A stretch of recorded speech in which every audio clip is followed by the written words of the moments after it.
So my topic today is Hanukkah, and in many ways, Fiddler on the Roof is a Hanukkah story of sorts. And Fiddler tells the story of Jewish shtetl life in the early 20th century in Russia. It centers on Tevye, a milkman in a small Jewish village of Anatevka. Tevye represents the town as he struggles to hold on to his faith and his family and his Jewish identity amidst change and rising anti-Semitism. And tragically, the play ends as they're forced to leave Anatevka, the only home they've ever known. As Abby Tang, also our director, wrote in our playbill, Fiddler is not just the story of a milkman, but a reflection of the Jewish experience across thousands of years. To be evicted from Anatevka is to be occupied by Rome, expelled from Spain, or displaced across Europe. Yenta put it plainly, so we suffer in silence, yes, we suffer. I don't think I got that fully right, but Yenta's over there. And of course, when Avram asks, Rabbi, wouldn't this be a good time for the Messiah to come? The rabbi answers wearily, we'll just have to wait for him someplace else. How about the Hanukkah story?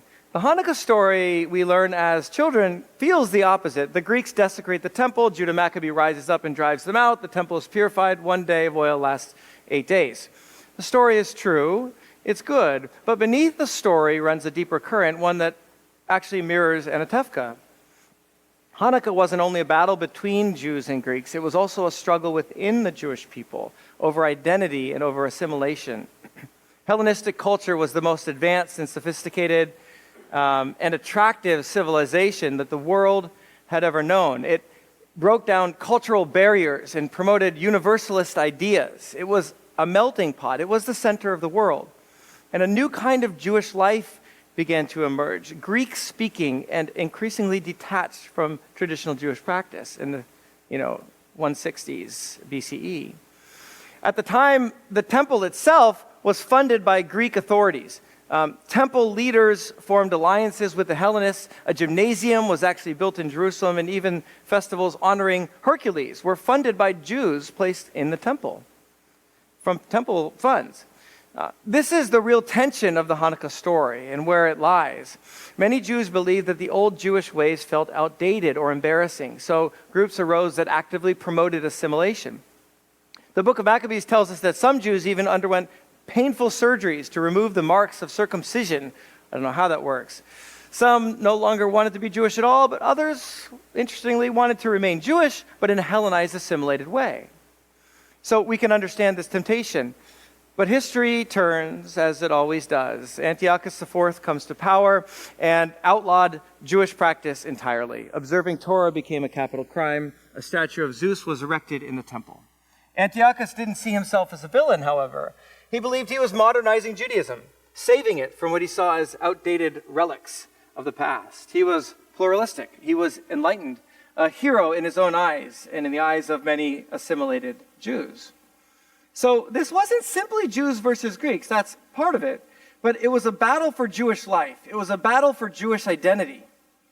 And in 167 BCE, a priest named Matthias finally had enough, and when a Hellenized Jewish man stepped forward to offer a pig on the altar, Matthias killed him and fled with his sons into the hills. And after his death, his son Judah Maccabee led a 3-year guerrilla campaign against both Greek forces and, regrettably, Hellenized Jews.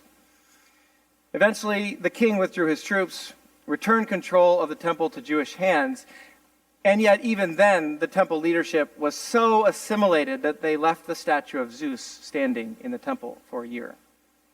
The temple had become more of a Hellenistic civic center than a house of God. So Judah Maccabee gathered his followers once again, returned to Jerusalem, and drove out the Hellenized priesthood. And on the 25th of Kislev, they rededicated the temple. And the 8-day celebration, which was intended to echo Sukkot, centered on the menorah, the symbol of God's presence.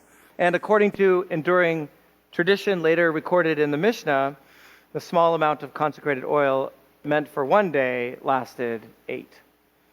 And I think this is the deeper story why we light the 8-branched menorah. We're not commemorating a military victory per se, but the reclaiming of Jewish faith and the reclaiming of Jewish identity and Jewish life. In many ways, Fiddler on the Roof brings together the different tensions that we see in Hanukkah. On one level, it's a story of anti-Semitism from the outside. The Tsar's army descends on Anatevka to carry out a pogrom right in the middle of a Jewish wedding, shattering the heart of Jewish life. I mean, a Jewish wedding, that's intentional. But at the same time, Anatevka wrestles with pressures from within of change and assimilation. First, the authority of the matchmaker and Papa gives way to love as Model and Seidel choose one another. Tevye bends.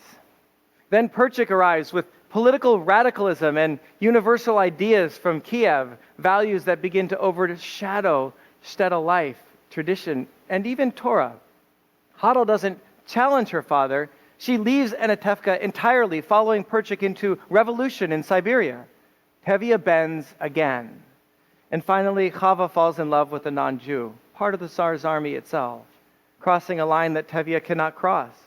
And we feel it. The audience is torn, just like Tevye is torn.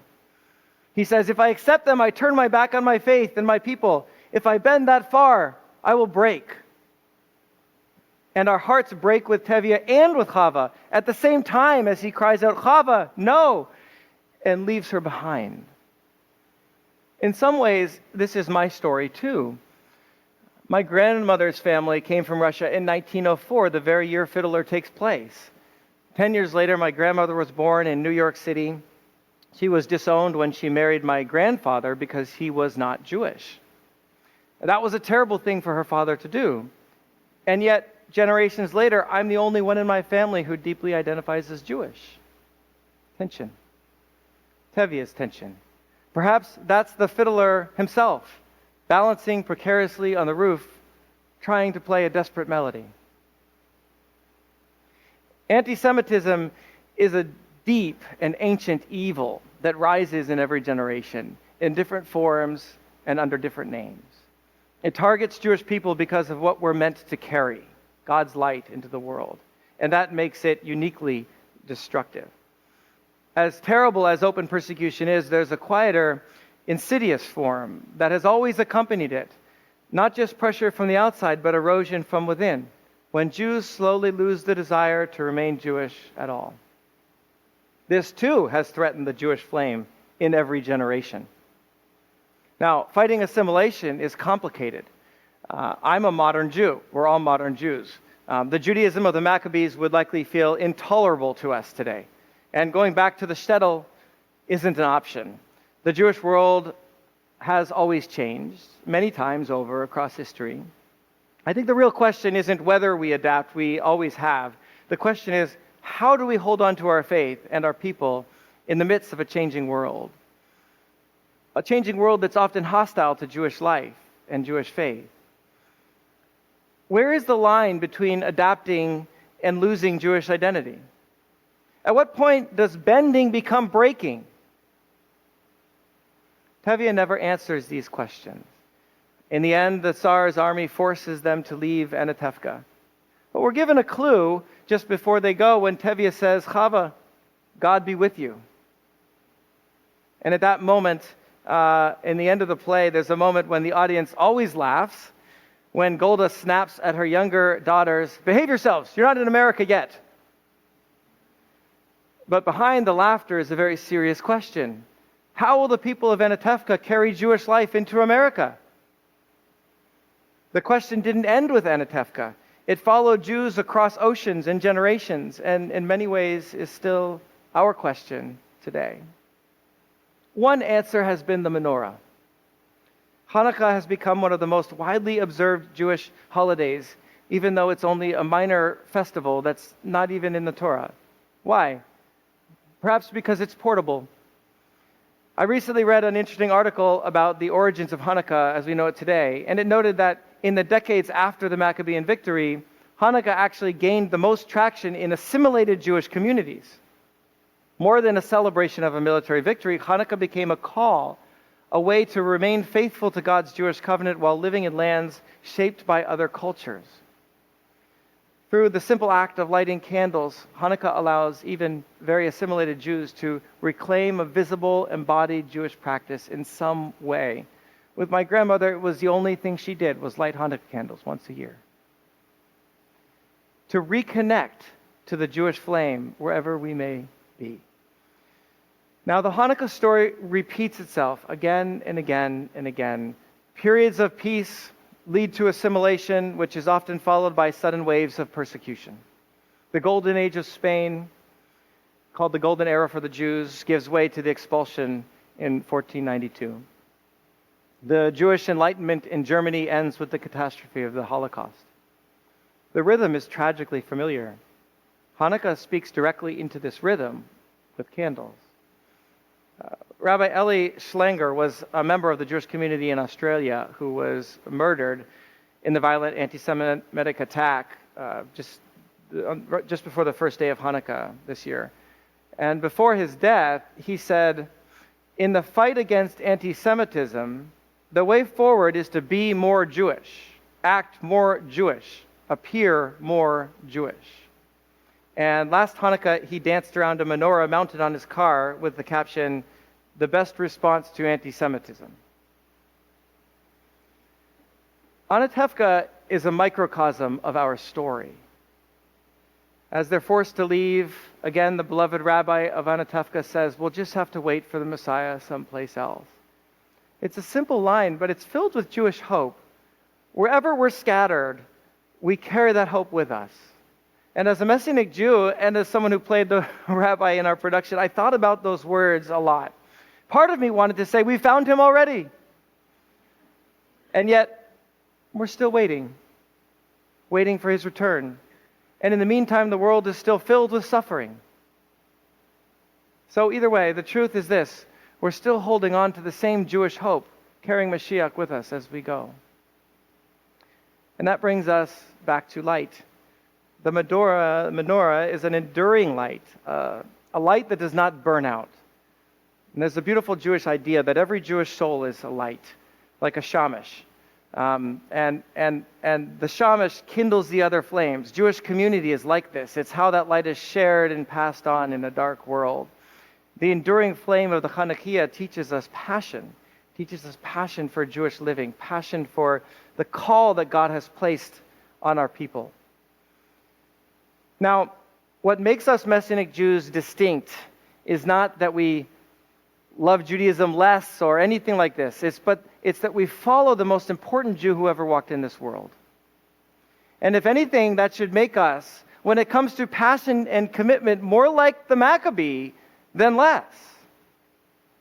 Our passion for Yeshua drives our passion for being Jewish, and our passion for being Jewish drives our passion for Yeshua because he is the Jewish heartbeat, and you can't remove the heart from the body.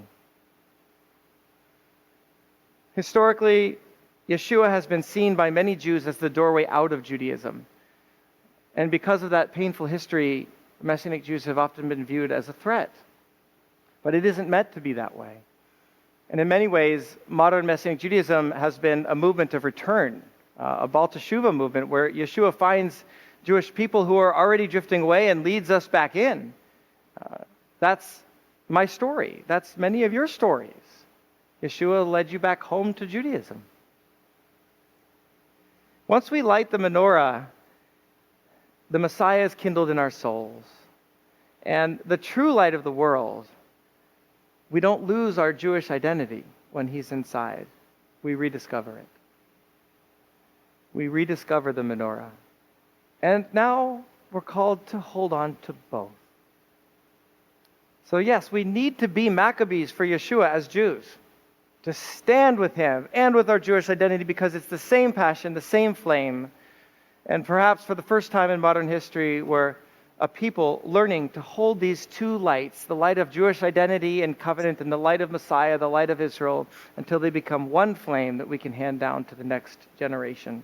And that reminds me of a time at Camp Orlador when this happened so vividly, when we were our host Jewish camp, Surprise Light Camp, invited us to lead Havdalah for their camp. And they had about 300 kids in a circle like this, Jewish kids, and they had us in the middle, in the center of this group. And their rabbi invited me to join her in the middle, and we merged our Havdalah candles together. And it was beautiful. In a way, that's the picture. So this is Hanukkah. Let us remember who we are. Remember who we're called to be. Like a fiddler on the roof, we stand without all the answers, balancing carefully, unsure which way we might fall, and still we play. Let us play our Messianic Jewish song with faith and courage. Treasure this Messianic Jewish community. Treasure the menorah that continues to burn here.